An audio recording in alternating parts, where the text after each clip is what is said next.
I do solemnly swear that I will faithfully fulfill my duties as President of the Philippines, so help me God. Rodrigo Duterte once sat at the peak of power, feared and revered in equal measure.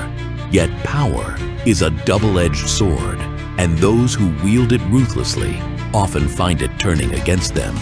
Today, he sits in the crosshairs of history, not as a ruler, but as a man facing the weight of his own decisions. His arrest has ignited a firestorm, raising questions of justice, political revenge, and conspiracy. Was this the inevitable consequence of his brutal policies, or was it a carefully orchestrated downfall timed for future elections?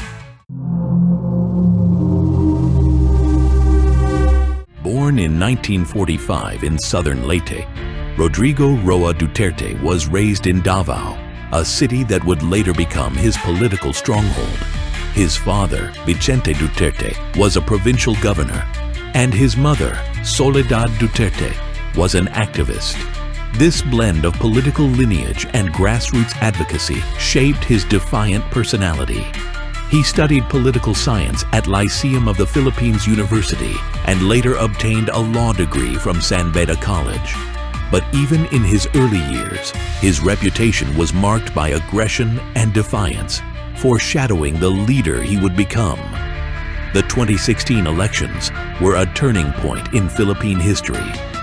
Duterte ran on a promise of eradicating crime and corruption, tapping into the frustrations of a nation weary of ineffective governance. His unfiltered rhetoric, streetwise appeal, and shocking declarations made him an unstoppable force. He promised a war on drugs, vowing to kill criminals and drug dealers. Duterte was credited for taming this environment, first by going after the communists, and then through organized vigilantes and extrajudicial killing. Ako ang magpakulong, trabaho ko. Pero pag nagkamali kayo, do it, mag-kidnap ko on the pretext of drug, putang ina mo, papatay. Many saw him as a savior. Others feared the bloodshed to come. Nonetheless, he won by a landslide, marking the beginning of an era that would redefine the nation. From day one, Duterte made good on his promises with an iron fist. His war on drugs resulted in thousands of extrajudicial killings, sparking outrage among human rights groups and the international community. His administration saw a rise in police brutality, suppression of the press, and crackdowns on political opposition. Despite this, he maintained strong support from a significant portion of the population, who viewed him as a leader willing to do what others could not.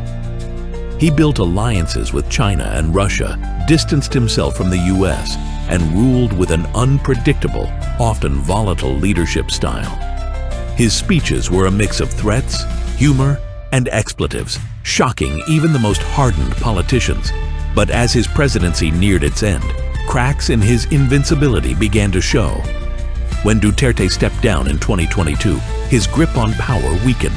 His daughter, Sara Duterte, became vice president, but his political enemies regrouped. Investigations into his human rights violations gained momentum, and the International Criminal Court intensified its scrutiny. The once feared strongman was now vulnerable.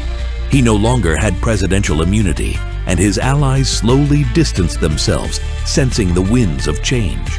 To some, he was the Philippines' protector. To others, he was a dictator.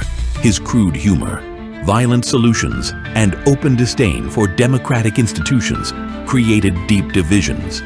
Yet many Filipinos continued to admire him for his authenticity and anti-elitist stance. He embodied the rage of the common man even as he carried out policies that led to thousands of deaths.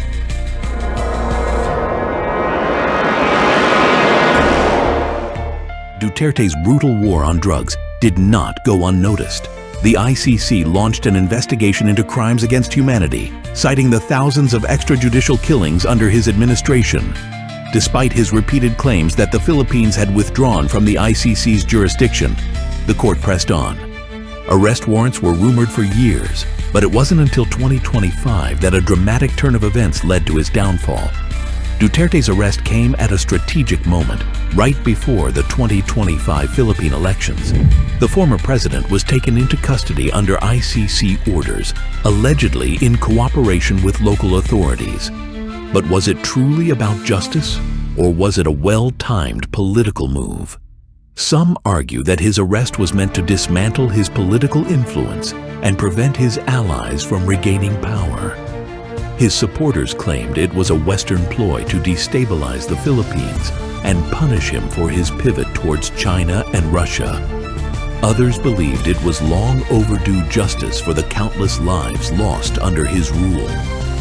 His arrest sparked nationwide protests, both for and against him.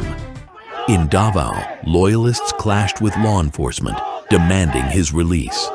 In Manila, victims' families rejoiced, hoping for closure. But the truth remains elusive.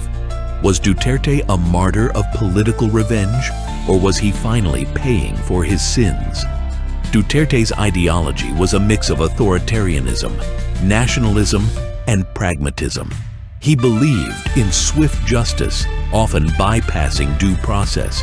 He admired leaders like Vladimir Putin and Xi Jinping, criticizing Western democracies as weak. His stance on the drug war, the military, and foreign relations shaped the Philippines in ways that will be felt for decades.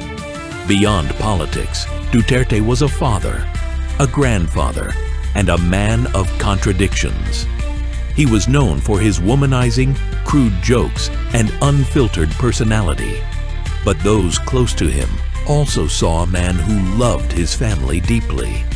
His complex character made him unpredictable, one moment threatening war, the next singing love songs at public events. Despite his controversies, Duterte received numerous awards, both local and international. Some hailed him as a crime fighter, a man of action, a necessary evil. But history is unkind to those who rule with blood. Many of his awards are now under scrutiny, their legitimacy questioned as his legacy unravels. Rodrigo Duterte's rise and fall is a cautionary tale. Power, when built on fear, will eventually crumble under its own weight. Whether his arrest was an act of justice or a political maneuver, one fact remains. No ruler, no matter how strong, can escape history's judgment. As he sits behind bars, awaiting trial, the world watches. Some mourn him, others celebrate. But the ultimate question lingers. Was this the fall of a tyrant or the silencing of a defiant leader? Only time will reveal the full truth, but one thing is certain. Rodrigo Duterte's name will be etched in history, not just as a ruler, but as a man who tested the limits of power and paid the price.